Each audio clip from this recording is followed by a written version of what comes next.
Good morning students. Chemistry mania में मैं राकेश कुमार सोनी आपका स्वागत करता हूं। तो हम बात कर रहे थे चैप्टर नंबर 2 सॉल्यूशन क्लास 12 और अभी तक के चैप्टर में हमने बहुत सारी चीज़ें बात की कि सॉल्यूशन क्या होता है, सॉल्यूशन की कौन कौन सी प्रॉपर्टीज़ होती हैं, सॉल्यूशन कितने प्रकार का होता है। उसके बाद भी हमने बात की थी यूनिट्स ऑफ कंसंट्रेशन कि कंसंट्रेशन क्या होती है और किस किस यूनिट से हम कंसंट्रेशन को कैलकुलेट कर सकते हैं। तो आज का हमारा टॉपिक है सॉल्युबिलिटी। बहुत इंपॉर्टेंट टॉपिक है सॉल्युबिलिटी सॉल्यूशन के पॉइंट ऑफ व्यू से। तो सॉल्युबिलिटी की अगर हम बात करें कि होती क्या है सॉल्युबिलिटी, तो सॉल्युबिलिटी एक प्रॉपर्टी है किसी भी सब्सटेंस की, चाहे वो सब्सटेंस सॉलिड हो, चाहे लिक्विड हो और चाहे गैस हो। तो सॉलिड, लिक्विड और गैस, जब इन तीनों को हम किसी प्रॉपर या किसी सॉल्वेंट में डिसॉल्व करते हैं, डालते हैं, तो ये उसमें सॉल्वेंट में जाकर के घुल जाती है। तो सॉल्युबिलिटी का जो टर्म है वो सॉल्युबल से आया है। सॉल्युबल मतलब कि कोई सब्सटेंस कितना डिसॉल्व है या कितना उसका अमाउंट घुला हुआ है। तो सॉल्युबिलिटी को हम डिफाइन करते हैं। देखिए सॉल्युबिलिटी क्या होता है, द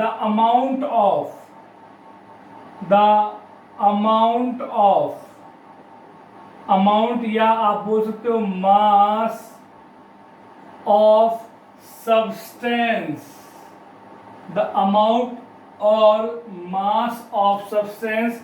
और अमाउंट और मास किस में होता है, ग्राम में, which is dissolved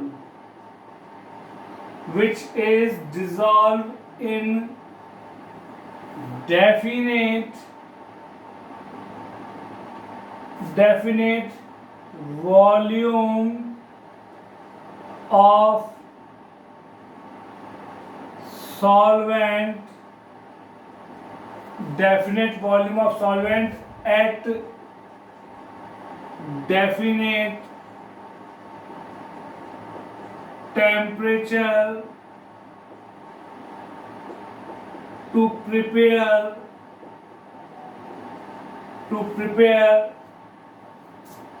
saturated solution is called as solubility।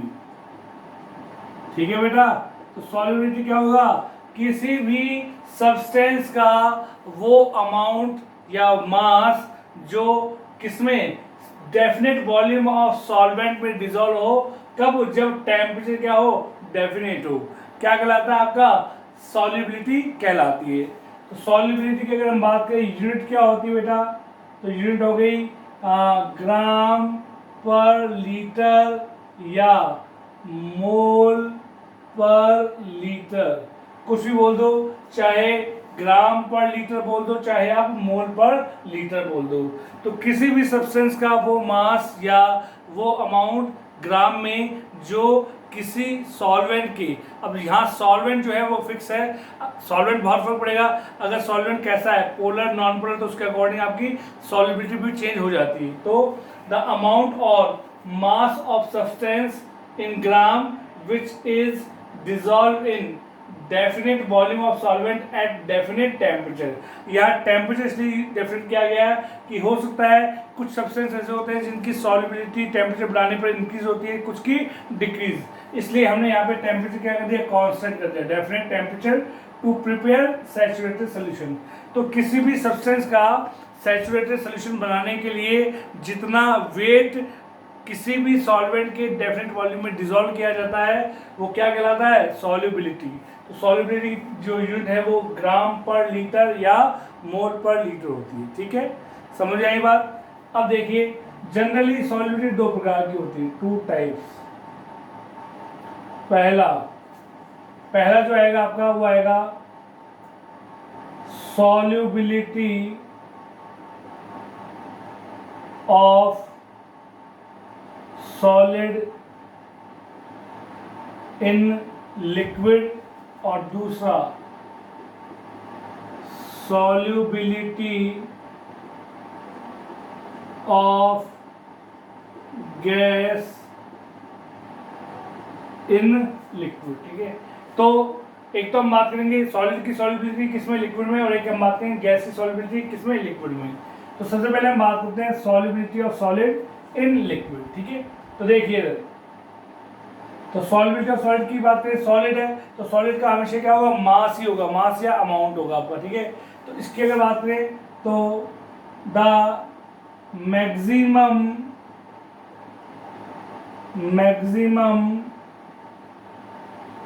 Amount of solute या सब्सटेंस, द मैक्सिमम अमाउंट, क्योंकि मैक्सिमम इसलिए बोला आपने क्योंकि आप कौन सा सोल्यूशन बना रहे हैं, सैचुरेटेड सोल्यूशन बना रहे हैं।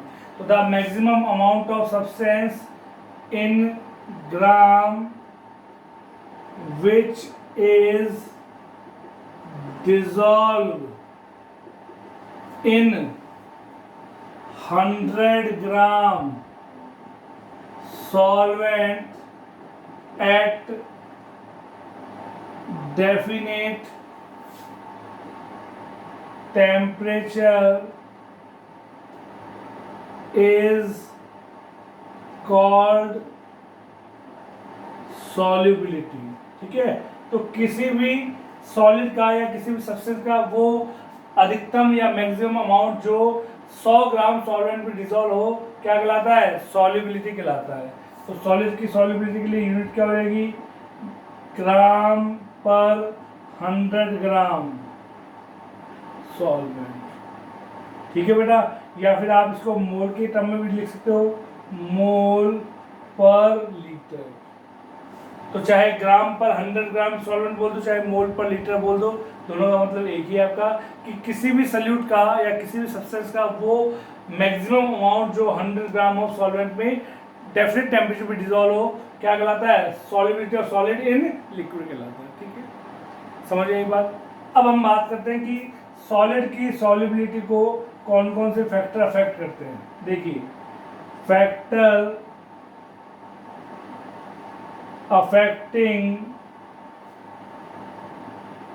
solubility of solid in liquid। तो 3 फैक्टर हैं यहाँ पे। पहला, nature of solute and solvent. दूसरा, इफेक्ट ऑफ टेम्परेचर, और तीसरा, इफेक्ट ऑफ प्रेशर।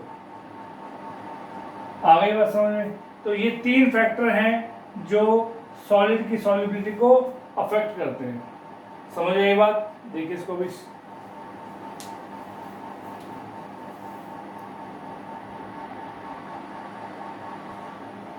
तो जो पहला पॉइंट है वो है nature of solute and solvent. Solute और सॉल्वेंट की जो नेचर है वो कैसी होगी। अब सल्यूट तो बताइए आपको कि सोल्यूशन में जो कम अमाउंट में होता है उसको हम बोलते हैं सल्यूट, या फिर जो डिसॉल्व होता है उसको हम बोलते हैं सल्यूट, और जो ज़्यादा होगा या फिर जो डिसॉल्व करेगा उसको हम बोलते हैं सॉल्वेंट। ठीक है, तो नेचर की अगर बात करें तो देखिए क्या होता है, एक पॉइंट आता है like dissolve, like dissolve, like बोल दो, या सॉल्यूट डिसॉल्व सॉल्वेंट। जब आप सॉल्यूशन बनाते हैं तो ये बात आप ध्यान रखें कि सल्यूट और सॉल्वेंट की नेचर कैसी है। अगर सल्यूट और सॉल्वेंट की नेचर सेम होगी तो वो आपस में मिसिबल हो जाएंगे। मिसिबल मतलब वो आपस में एक दूसरे में घुल मिल जाएंगे, इट मीन्स वो सॉल्युबल हो जाएंगे। ठीक है, और सॉल्यूशन बन जाएगा। लेकिन अगर सल्यूट और सॉल्वेंट की जो नेचर है वो एक दूसरे के अपोजिट है, अलग अलग नेचर के हैं, तो वो कभी भी एक दूसरे में मिल नहीं पाएंगे। तो इसीलिए यूज किया गया है लाइक डिसॉल्व लाइक। अगर सल्यूट पोलर है, सॉल्वेंट भी पोलर है, तो सल्यूट सॉल्वेंट में डिसॉल्व हो जाएगा। लेकिन अगर सल्यूट पोलर है और सॉल्वेंट कैसा है, नॉन पोलर, तो वो कभी भी उसमें घुल नहीं पाएगा। तो जैसा सल्यूट अगर वैसा ही सॉल्वेंट है तो वो सोल्यूशन बना लेगा। जिस प्रकार से हम देखें कि सपोज हमारी नेचर कैसी है, अगर हम पढ़ने वाले हैं तो हम जब दोस्ती करते हैं या क्लास में किसी से बातचीत करते हैं तो हम प्रेफरेंस उस बंदे को या बंदी को देते हैं जो हमारे जैसा हो। जैसे हम पढ़ने वाले हैं तो हम पढ़ने वालों के पास से जाकर ही क्या होंगे, बैठ जाते हैं। ऐसा ही होता है, क्यों? क्योंकि जैसी हमारी टेंडेंसी है, जैसे हमारी नेचर है, वैसे ही हम चाहते हैं कि हमारे फ्रेंड्स में भी वैसे ही नेचर हो। अगर हम शैतानी करने वाले हैं, कोई शैतानी उद्दंड बालक है, तो वो उद्दंड बालकों के साथ या शैतानी करने वाले बालकों के साथ में ही दोस्ती कर पाता है। तो देखिए एक तो आता है पोलर सॉल्वेंट, पोलर सॉल्वेंट, और पोलर सॉल्वेंट को हम बोलते हैं आयोनिक सॉल्वेंट। तो H2O जो है वो आयोनिक होता है, देख सकते हैं आप। क्यों? क्योंकि इसका जो डाइपोल मोमेंट, इसकी बैंड शेप होती है, तो बैंड शेप होने के कारण से जो नेट डाइपोल है वो जीरो नहीं हो पाता।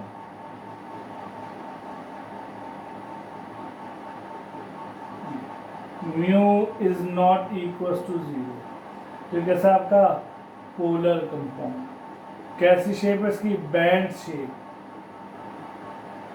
आगे बात समझ। तो ये क्या करेगा कि OH बॉन्ड के इलेक्ट्रॉन को अपने को खींच लेगा, इस कारण से इसके ऊपर पार्शियल नेगेटिव और यहाँ दोनों हाइड्रोजन पे पार्शियल पॉजिटिव आ जाता है। ठीक है, एक आता है non polar, non polar solvent, जिनको हम बोलते हैं ऑर्गेनिक या कोवैलेंट सॉल्वेंट। ठीक है, ये कौन कौन से होते हैं, ईथर, बेंजीन, CCl4, ये सब कैसे हैं, नॉन पोलर है। देख सकते हैं CCl4 की बात करें तो Cl Cl net dipole moment कितना है यहाँ पे, जीरो। म्यू कितना है यहाँ पे, जीरो। बेंजीन की बात करें, इसका भी नेट डाइपोल मोमेंट कितना है, जीरो ही है। ठीक है, तो अगर कोई पोलर सल्यूट है, फॉर एग्जांपल जैसे हम ले रहे हैं सल्यूट NaCl, NaCl एक आयोनिक कंपाउंड है जो Na+ और Cl- से मिलकर बना होता है, आयोनिक या पोलर। अब ये पोलर है, वाटर कैसा है, पोलर है, तो ये इसमें मिक्सिबल होगा। तो NaCl is polar in nature, that's why it is soluble in water। Water कैसा होता है, polar solvent. while insoluble in benzene CCl4। क्यों? क्योंकि ये दोनों ही कैसे हैं, नॉन पोलर। तो NaCl की पोलर नेचर होती है और पोलर नेचर होने के कारण से ये पोलर सॉल्वेंट में जैसे कि वाटर में घुल जाता है, जबकि बेंजीन और CCl4 में ये इनसॉल्युबल रहता है। क्यों? क्योंकि बेंजीन, ईथर और CCl4 कैसे नॉन पोलर या कोवैलेंट कंपाउंड या ऑर्गेनिक कंपाउंड है। समझ आ गई बात? ऐसे ही ठीक इसी प्रकार naphthalene,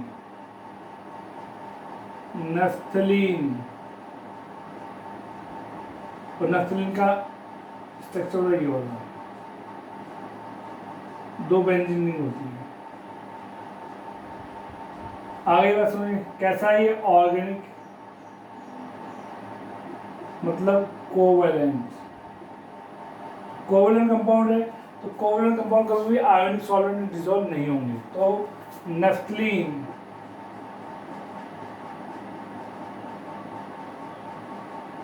is non-polar in nature That's why it is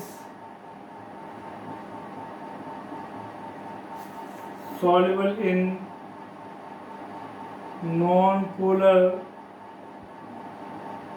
solvent, that is ether, benzene, CCl4, while insoluble in polar solvent, that is water। ठीक है, तो जहां सल्यूट और सॉल्वेंट की नेचर सेम होगी तो वो आपस में सोल्यूशन बना लेंगे, लेकिन अगर सल्यूट और सॉल्वेंट की नेचर एक दूसरे के बदल जाएगी तो वो आपस में सॉल्वेंट नहीं बना सकते। पोलर सॉल्यूट पोलर सॉल्वेंट में, non polar solute non polar solvent में सॉल्यूशन बनाएगा आपको। देखिए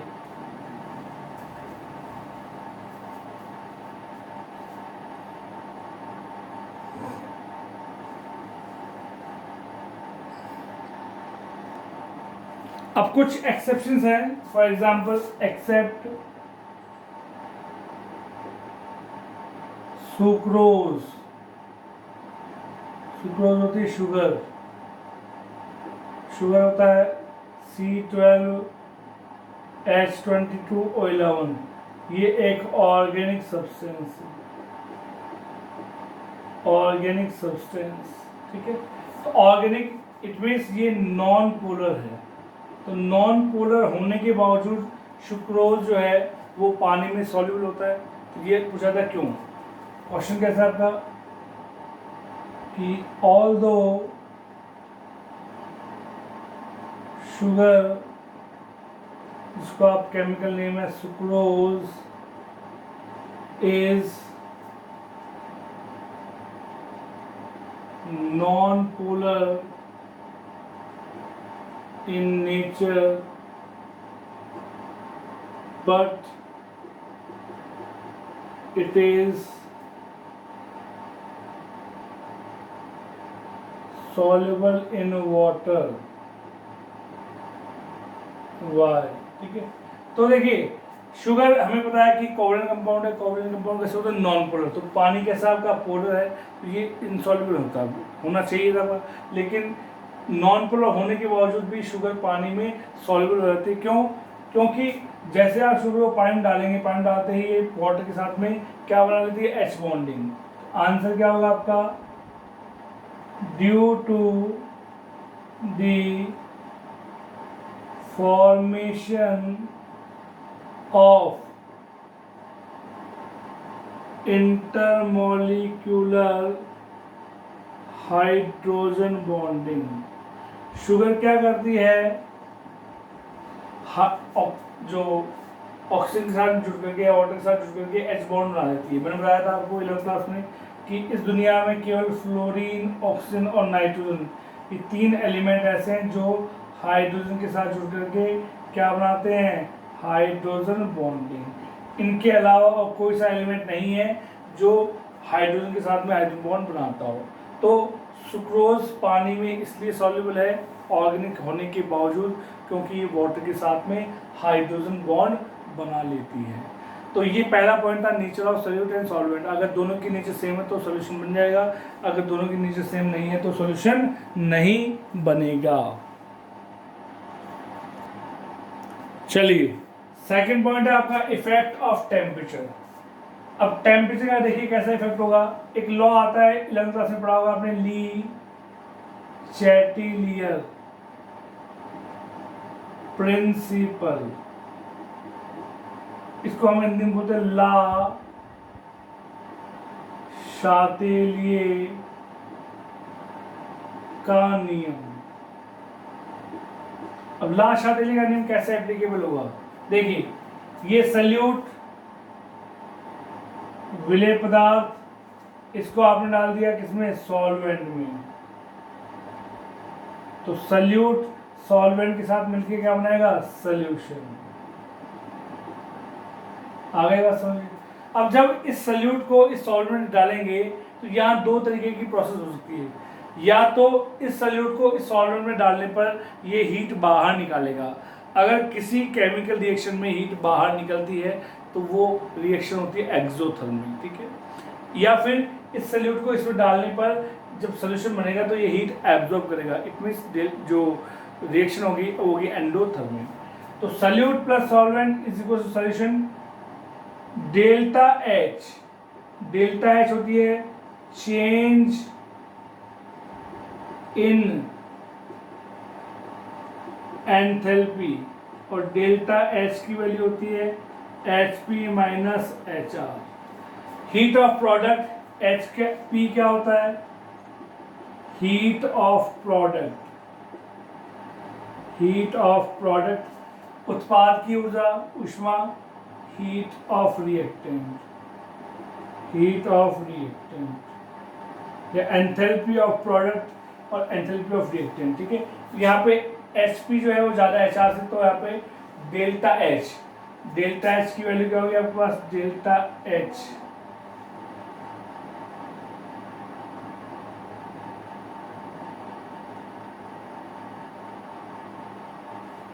देखो, अगर डेल्टा एच की वैल्यू पॉजिटिव है, ठीक है, अभी पॉजिटिव कब आएगा, जब एच पी का वो ज़्यादा होगी से एच आर से, ठीक है।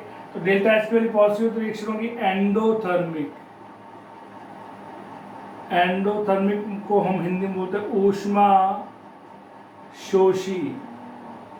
अगर कोई अभिक्रिया में डेल्टा एच की वैल्यू पॉजिटिव है मतलब रिएक्शन होगी एंडोथर्मिक ऊष्मा शोषी। तो इस सॉल्यूट को सॉल्वेंट में डिसॉल्व करने के लिए हमें हीट की आवश्यकता पड़ेगी, मतलब इस अभिक्रिया में तापमान इसको चाहिए। तो ये तापमान इसको चाहिए क्योंकि ये ऊष्मा को ग्रहण कर रहा है, तो तापमान बढ़ाएंगे, टेम्परेचर आप बढ़ाएंगे तो सॉल्युबिलिटी क्या हो जाएगी बेटा, बढ़ जाएगी। क्यों, क्योंकि इस अभिक्रिया में किसकी आवश्यकता है, तापमान की आवश्यकता है। ये तापमान हीट को एब्जॉर्ब कर रहा है, ठीक है। अगर किसी अभिक्रिया में हीट एब्जॉर्ब हो रही है तो जितना ज़्यादा तापमान बढ़ाएंगे सॉल्युबिलिटी उतनी क्या होगी, बढ़ जाएगी। तापमान कम कर देंगे, टेम्परेचर कम कर देंगे तो सॉल्युबिलिटी क्या हो जाएगी बेटा, कम हो जाएगी। एग्जाम्पल जैसे NaCl, KCl, NaNO3, KNO3, ठीक है, एटसेट्रा। जितने भी प्रकार के सॉल्ट है उन सब के केसेस में क्या होता है, डेल्टा एच की वैल्यू पॉजिटिव होगी तो टेम्परेचर बढ़ाएंगे तो सॉल्युबिलिटी बढ़ती जाती है। दूसरा केस देखिए बेटा, सॉल्यूट प्लस सॉल्वेंट क्या बना देगा, सॉल्यूशन। अब अगर डेल्टा एच की वैल्यू जो कि चेंज इन एंथैल्पी है वो क्या हो, नेगेटिव हो। अगर डेल्टा एच की वैल्यू नेगेटिव है तो इनमें ज़्यादा कौन सा होगा, एच आर, मतलब जो रिएक्टेंट है उसकी एनर्जी क्या है, ज़्यादा है, प्रोडक्ट की एनर्जी क्या है, कम है। तो चाहिए क्या आपको, ज़्यादा कम चाहिए, लेकिन है क्या ज़्यादा, तो हीट क्या होगी, बाहर निकलेगी। तो इस कंडीशन में रिएक्शन कौन सी होगी, एक्सोथर्मिक। एक्सोथर्मिक माने ऊष्मा शेपी। ऊष्मा शेपी है आपका, ठीक है। तो ऊष्मा शेपी पहले से हीट बाहर निकल रही है, ठीक है। मतलब जब इसको आप इसमें घोलते हैं तो ये क्या कर रहा है, ऊष्मा को बाहर निकाल रहा है, हीट बाहर निकाल रहा है। तो एक्सोथर्मिक रिएक्शन तो यहाँ हीट पहले से ज़्यादा है। तो अगर आपने टेम्परेचर बढ़ा दिया, देखो पहले से हीट बाहर निकल रही है, अब आप और टेम्परेचर बढ़ा रहे हैं, ठीक है। एक तो गर्मी थी और एक उमस और हो गई, ठीक है। तो ह्यूमिडिटी बढ़ने का से गर्मी और बढ़ जाती है। तो टेम्परेचर बढ़ा दिया आपने तो सॉल्युबिलिटी क्या हो जाएगी बेटा, कम हो जाएगी। समझ आई बात, क्यों, क्योंकि ये रिएक्शन कौन सी है, एक्सोथर्मिक। ये ऑलरेडी टेम्परेचर को क्या करते हैं, बाहर निकाल रहे हैं। दूसरा, अगर टेम्परेचर आपने कम कर दिया, टेम्परेचर आपने कम कर दिया तो सॉल्युबिलिटी क्या हो जाएगी, बढ़ जाएगी, सॉल्युबिलिटी बढ़ जाएगी। ध्यान देना, अगर हीट एब्जॉर्ब करता है तो जितना ज़्यादा टेम्परेचर सॉल्युबिलिटी उतनी ज़्यादा, लेकिन हीट अगर बाहर निकालता है, इतनी बाहर पहले से आपका हीट निकल रही है तो आप टेम्परेचर बढ़ाएंगे, सॉल्युबिलिटी कम हो जाएगी। Example CaO, quick lime, CaCO3, lime stone, etcetera. समझ आई बात, देखिए इसको।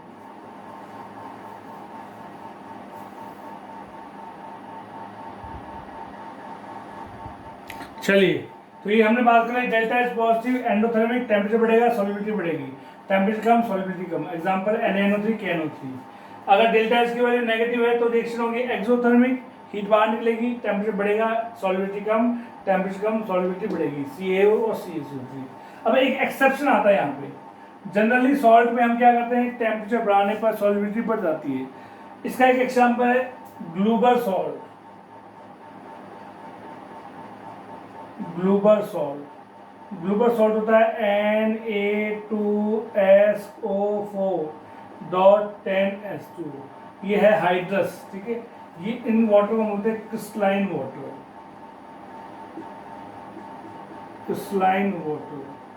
अब ग्लूबर सॉल्ट की बात करें, सॉल्ट है आपका, तो इनिशियली जब आप टेम्परेचर बढ़ाते हैं, टेम्परेचर बढ़ाएंगे तो सॉल्युबिलिटी बढ़ेगी। तो इनिशियली प्रारंभ में जितना ज़्यादा टेम्परेचर होगा, ग्लूबर सॉल्ट की सॉल्युबिलिटी बढ़ती जाएगी 32.4 डिग्री सेल्सियस। 32.4 डिग्री सेल्सियस पर Na2SO4.10H2 जिसको मतलब ग्लूबर सॉल्ट की सॉल्युबिलिटी मैक्सिमम होगी, सबसे टॉप पे। सबसे ज़्यादा जो अमाउंट डिसॉल्व होगा वो 32.4 डिग्री पे होगा। जैसे टेम्परेचर से अबव होता है 32.4 डिग्री सेल्सियस से, जैसे अबव होगा, अबव होते ही ये जो वाटर मॉलिक्यूल है ना, क्रिस्टलाइन वाटर, ये बाहर निकल जाते हैं। जैसे क्रिस्टलाइन वाटर बाहर निकलेंगे, इट बिकेम एनहाइड्रस, और ये एनहाइड्रस हो जाता है। ये क्या हो गया, एनहाइड्रस। ये कैसा था, हाइड्रस। ये कैसा हो गया, एनहाइड्रस।